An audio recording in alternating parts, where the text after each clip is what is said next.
It has been raining a lot these past few days. In my hometown, the stormy season usually occurs from July to December every year, directly affecting livestock farming activities, causing great economic losses. Storms and floods cause flooding, washing away livestock and poultry, blowing off roofs, damaging barns, polluting the environment, causing food shortages. Livestock have reduced resistance, are susceptible to disease, and develop poorly, directly affecting productivity, output, and economic efficiency of livestock farmers like my family. Before each stormy season, I often have to proactively check and brace barns to ensure they are sturdy to prevent storms and floods. Have a plan to store food and water for livestock for at least 15 days, and have measures to deal with storms, floods, or epidemics. At the same time, regularly update weather forecast information and actively take care of livestock to increase their resilience when impacted by major weather changes. To proactively prevent and protect livestock during the rainy season, it is necessary to carry out good hygiene and disease prevention for livestock. Clean the barns and livestock equipment. Periodically spray disinfectants inside and outside the barns to prevent diseases. Fully vaccinate livestock according to technical procedures.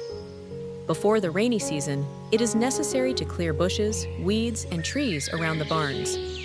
Currently, the weather is in the transitional period. Heavy rain increases humidity. The weather turns cold at night and early morning, creating favorable conditions for pathogens to develop. When livestock resistance decreases, they are susceptible to diseases during this period, thereby directly affecting the productivity, output, and economic efficiency of livestock farmers. The technique of raising and caring for pregnant sows is a very important period in the breeding process to ensure that the fetus develops normally. The sow gives birth to many piglets. The piglets are healthy and have a high birth weight.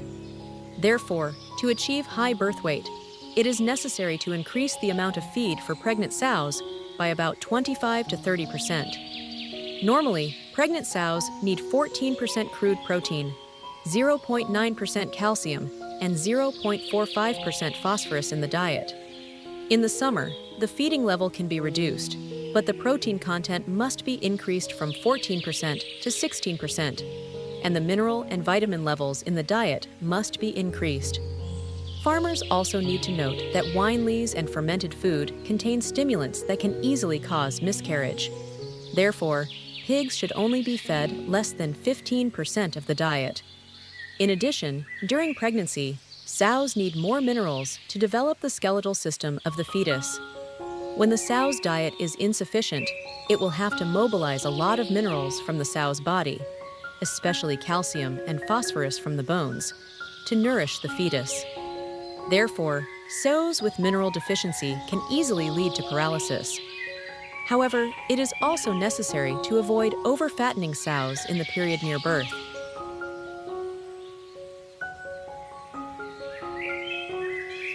Taking advantage of the rain to stop, I went to the barn to check the newly hatched chicks and cleaned the pig pen, as well as took some time to check the health of the pigs.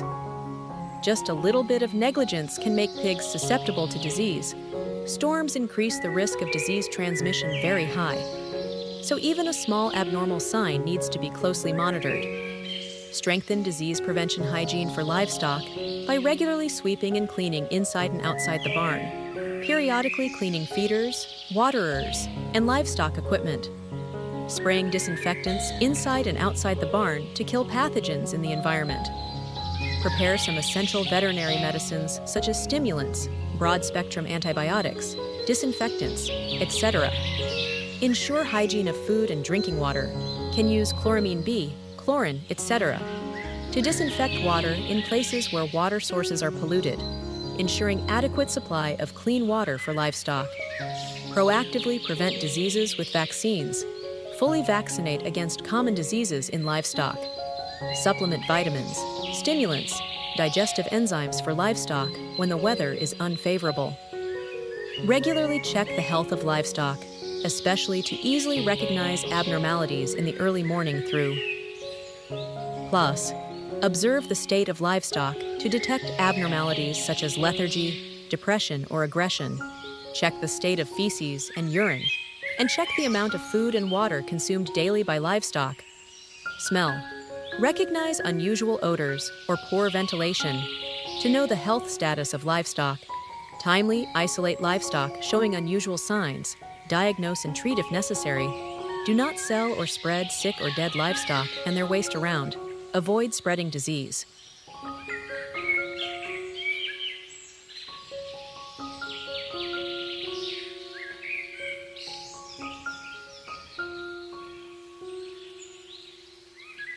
Some diseases that pigs are susceptible to during the rainy season. Swine fever is a dangerous infectious disease caused by a virus, spreading quickly and widely. The disease is characterized by sepsis and hemorrhage. The disease occurs in pigs of all ages with high morbidity and mortality rates. Pigs are lethargic, lazy to eat, and often find dark places to lie down. After 2 to 3 days of infection, pigs often have a high fever. The fever lasts about 4 to 5 days before subsiding. When the fever subsides quickly, the pig is about to die. Sick pigs often breathe heavily in areas of thin skin, such as the snout, ear tips, legs, and around the ribs. Separate red spots appear and then develop into large hemorrhagic patches. After that, these red spots turn purple and the skin peels off or becomes ulcerated. The eyes of sick pigs are covered with white. The nose is inflamed, so the nasal discharge is thick. Pigs have unstable stools, initially constipated, passing stools, but when the pig's body temperature drops below normal quickly. Pigs with acute disease often lose strength quickly and die after 3 to 6 days. Pig paratyphoid, caused by Salmonella cholerae with the characteristics of causing sepsis, gastroenteritis, creating ulcers in the large intestine, often causing pneumonia in weaned pigs, causing reproductive disorders in sows.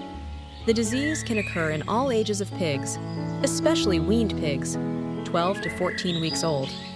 At this age, pigs are seriously ill and easily die. Mortality rate is about 50 to 80%. The disease can also be transmitted from pigs to cows, dogs, and humans. Pigs have high fever of 41 to 42 degrees Celsius. Stop eating and only drink water. Lie in one place. Cold ears, goosebumps on the belly. Sick pigs often vomit, have yellow diarrhea, foul-smelling stools, sometimes mixed with blood. After a few days, sick pigs may cough, have difficulty breathing, especially in thin skin areas, around the snout, ear tips, groin, belly skin, with bleeding.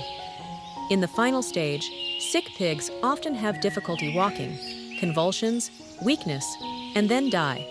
Paratyphoid fever spreads through the digestive tract, eating, drinking.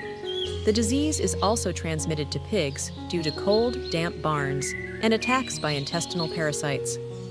The disease often develops into epidemics during the rainy season or the transition between the dry and rainy seasons. Swine herbiotic stomach disease, caused by Pasteurella multicida, characterized by sepsis, hemorrhage, and respiratory disturbances, mainly pneumonia. Pigs often have high fevers of 41 to 42 degrees Celsius, with swollen throats and chins. When sick, pigs often have pneumonia, making it difficult to breathe. Rapid breathing, dry cough, runny nose, initially thin and then thicker. Red and purple spots appear on the ears, snout, abdomen, and thin skin areas. Sometimes pigs have neurological syndromes when having high fevers, such as walking in circles, making loud noises, trembling, foaming at the mouth, and twitching legs. In the early stages of the disease, pigs often become constipated and then have diarrhea. If not intervened promptly, pigs will die very quickly after 12 to 36 hours. Fortunately, my chickens and pigs are both healthy. When it rains, close the doors and windows or leave the curtains open to prevent rainwater from entering the pen and to prevent pigs and chickens from getting cold. Turn on the heater continuously if necessary. Pay special attention to food. On rainy days, it is easy to grow mold. Before feeding the animals, I must check for any abnormalities before using. Mixed feed should be placed on a shelf higher than the ground to prevent the feed from becoming damp and moldy.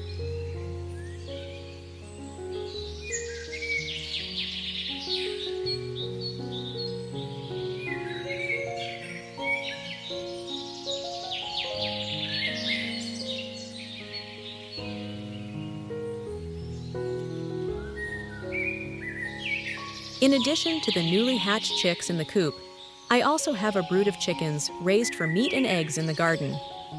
Chickens can find natural foods combined with processed foods to increase productivity. To ensure the health of the chickens, the coop and the garden must be regularly cleaned and disinfected with disinfectants once a week, or lime powder every 15 days. Prevent diseases for chickens according to the schedule.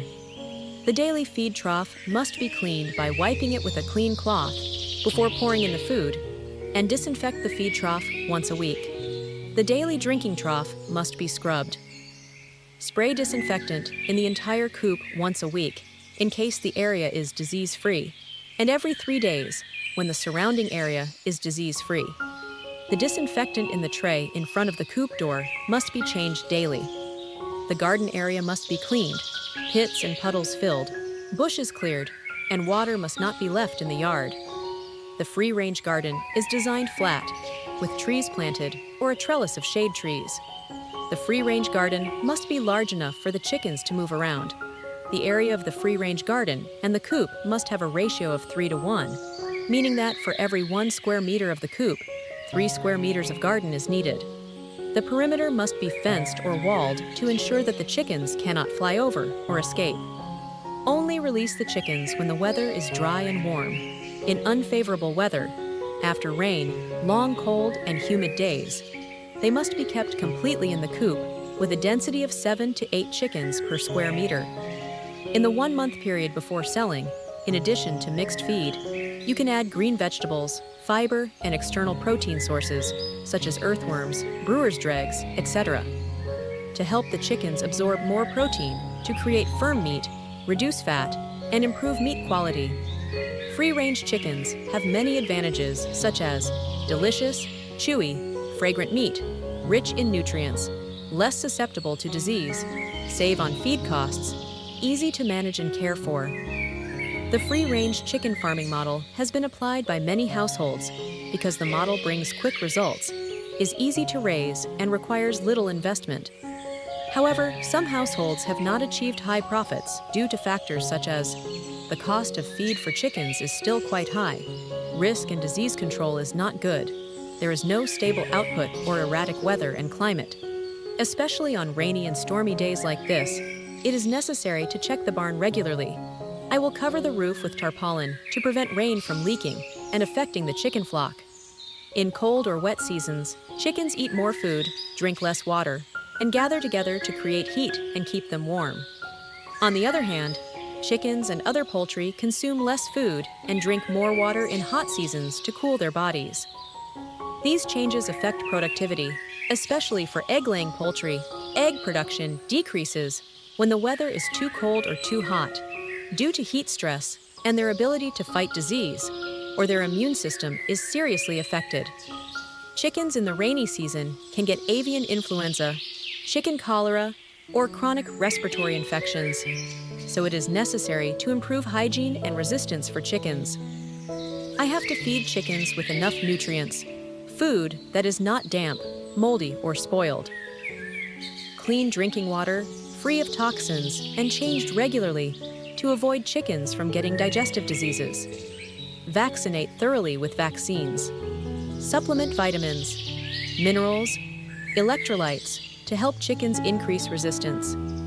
Apply the correct technical process, monitor health regularly, and eliminate sick and weak chickens from the flock. I really hope the rainy season passes quickly so that pets in the house are not affected.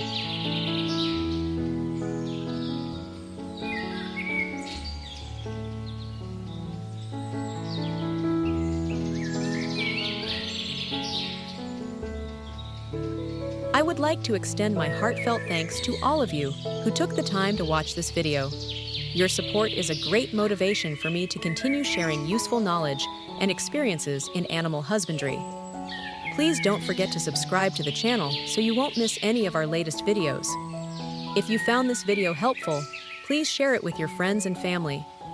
Also, we highly appreciate your feedback. Please leave your thoughts or questions in the comments section below so we can discuss and share experiences together.